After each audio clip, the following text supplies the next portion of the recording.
നമസ്കാരം.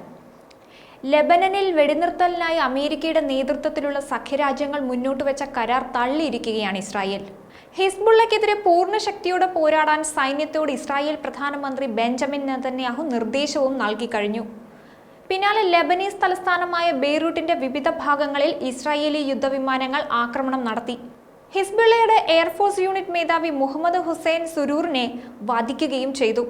ഇസ്രായേലിലെ നിരവധി ഡ്രോൺ ആക്രമണങ്ങളുടെ ബുദ്ധികേന്ദ്രമാണ് ഇയാളെന്നാണ് പറയപ്പെടുന്നത്. 75ലേറെ ആയുധ കേന്ദ്രങ്ങൾ തകർത്തു.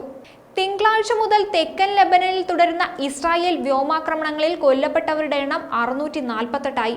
2500ലേറെ പേർക്ക് പരിക്കേറ്റിരുന്നു. ഇതിനു പുറമെ സിറിയയിൽ ഒരു പാലവും തകർന്നിട്ടുണ്ട്. വടക്കൻ ഇസ്രായേലിലെ കിർയാത് ഷ്മോണ നഗരത്തിന് നേരെ ഹിസ്ബുള്ള റോക്കറ്റ് ആക്രമണം നടത്തി. ഹൈഫയിൽ റാഫേൽ അഡ്വാൻസ്ഡ് ഡിഫൻസ് സിസ്റ്റം കേന്ദ്രത്തിന് നേരെയും ആക്രമണം ഉണ്ടായെങ്കിലും കേടുപാടുകളൊന്നുമില്ലെന്നാണ് വിവരം. ഇസ്രായേലിന്റെ വജ്രായുധമായ അയൺ ഡോം വ്യോമ പ്രതിരോധ സംവിധാനത്തിന്റെ നിർമ്മാതാക്കളാണ് റാഫേൽ. അതേസമയം ഗാസയിൽ ഇസ്രായേൽ ആക്രമണങ്ങളിൽ കൊല്ലപ്പെട്ടവരുടെ എണ്ണം 41,530 കടന്നു. 21 ദിവസത്തെ ഹിസ്ബുള്ള ഇസ്രായേൽ വെടിനിർത്തൽ വേണമെന്നാണ് America, Britain, France, Saudi Arabia തുടങ്ങിയ 12 രാജ്യങ്ങൾ ആവശ്യപ്പെട്ടത്. ഇത് നയതന്ത്ര ചർച്ചകൾക്ക് അവസരം നൽകുമെന്നും സംയുക്ത പ്രസ്താവനയിൽ പറയുന്നുണ്ട്.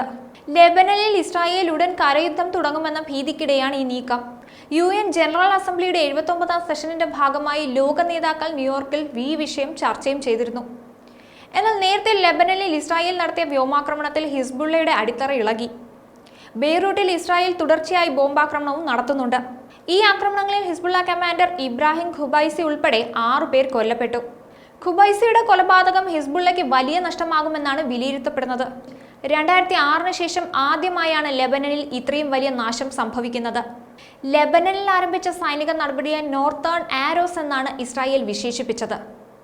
വടക്കൻ ഇസ്രായേലിനെ സംരക്ഷിക്കുക എന്നതാണ് ഈ ഓപ്പറേഷന്റെ ലക്ഷ്യമെന്നും ഇസ്രായേൽ പറയുന്നുണ്ട്. വടക്കൻ ഇസ്രായേലിലെ നഗരങ്ങൾ ഹിസ്ബുള്ളയിൽ നിന്ന് മോചിക്കപ്പെടേണ്ടതുണ്ടെന്നും ഇസ്രായേൽ പറഞ്ഞു വെക്കുകയാണ്. വടക്കൻ ഇസ്രായേലിന്റെ അതിർത്തിയുടെ മറുവശത്ത് ഹിസ്ബുള്ളയ്ക്ക് റോക്കറ്റ് വിക്ഷേപണ കേന്ദ്രങ്ങളുണ്ട്. ഈ ലോഞ്ച് പാഡുകളിൽ നിന്നാണ് ഭീകരർ റോക്കറ്റുകൾ വിക്ഷേപിക്കുന്നത്. ഓപ്പറേഷൻ നോർത്തേൺ ആരോസിന്റെ കീഴിൽ ഹിസ്ബുള്ളയും അതിന്റെ സൈനിക ശക്തിയും നശിപ്പിക്കപ്പെടാനുള്ള പ്രധാന കാരണമായി ചൂണ്ടിക്കാട്ടുന്നത് ഇതാണ്. ഹിസ്ബുള്ളയുടെ കമാൻഡ് പോസ്റ്റുകൾ, ഒളിത്താവളങ്ങൾ, മിസൈൽ വിക്ഷേപണ കേന്ദ്രങ്ങൾ, റോക്കറ്റ് വിക്ഷേപണ കേന്ദ്രങ്ങൾ, ആയുധ സംഭരണശാലകൾ, റോക്കറ്റ് ഫാക്ടറികൾ എന്നിവ IDF ആക്രമണത്തിൽ തകർന്നിരുന്നു. സദേൺ കമാൻഡ് ചീഫ് അലി കരാക്കിയും ആക്രമണത്തിൽ കൊല്ലപ്പെട്ടതായാണ് റിപ്പോർട്ടുകൾ പറയുന്നത്. എന്തായാലും ഇസ്രായേൽ രണ്ടും കൽപ്പിച്ചു തന്നെയാണ്. അതേസമയം ലെബനിലേക്കുള്ള യാത്രകൾ ഒഴിവാക്കണമെന്ന് നിർദ്ദേശം നൽകിയിരിക്കുകയാണ് ഇന്ത്യൻ എംബസി. വ്യോമാക്രമണങ്ങളുടെയും സ്ഫോടനങ്ങളുടെയും പശ്ചാത്തലത്തിലാണ് നിർദ്ദേശം പുറപ്പെടുവിച്ചത്. ഇനിയൊരു അറിയിപ്പ് ഉണ്ടാകും വരെ യാത്ര പാടില്ലെന്നും എംബസി പറയുന്നുണ്ട്.